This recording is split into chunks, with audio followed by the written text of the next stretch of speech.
Lisa Hudson stepped onto the Bellevue Flyer at just after 8:15 on a brisk early spring morning.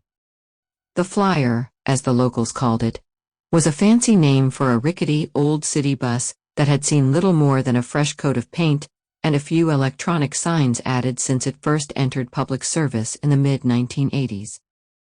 Its driver, a portly, silver-haired man, who had likely entered public service himself decades before that, gave Lisa a nod, recognizing her as a regular.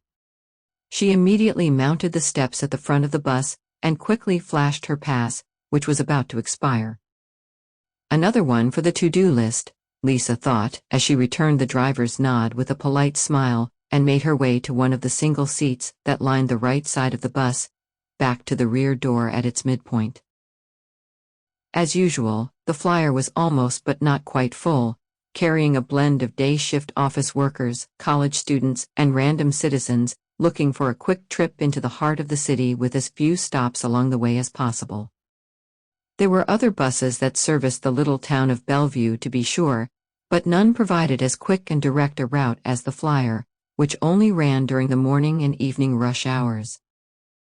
There were just 2 more stops after Lisa's, and the trundling bus quickly made its way down the hill along South Fremont Avenue, atop an ancient brick-paved road surface that set off a cacophony of squeaks, chirps and rattles from the various components of the bus's coachwork as it went. In less than a minute, the Flyer was turning onto Ohio River Boulevard at the bottom of the hill and accelerating toward downtown Pittsburgh with a steady and purposeful hum. For however worn and loosened its shell had become over the years, the Flyer's mechanical heart still beat strong, and it pushed Lisa back into her seat slightly as it quickly surged up to highway speed.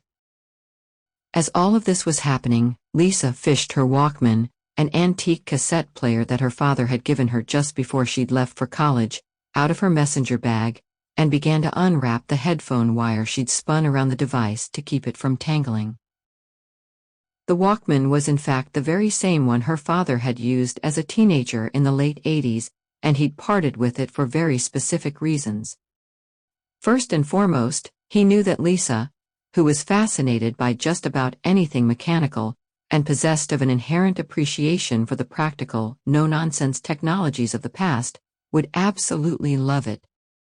Beyond that, Jack Hudson was a firm believer in the value of the album format where music appreciation was concerned, despite working as one of the last on-air DJs at a small independent rock station in upstate New York.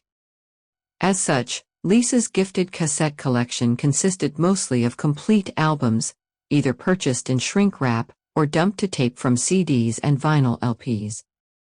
Greatest hits or compilations were almost completely absent, unless one counted the recordings of Jack's live broadcasts that he would occasionally send her when he'd put together a particularly sublime set.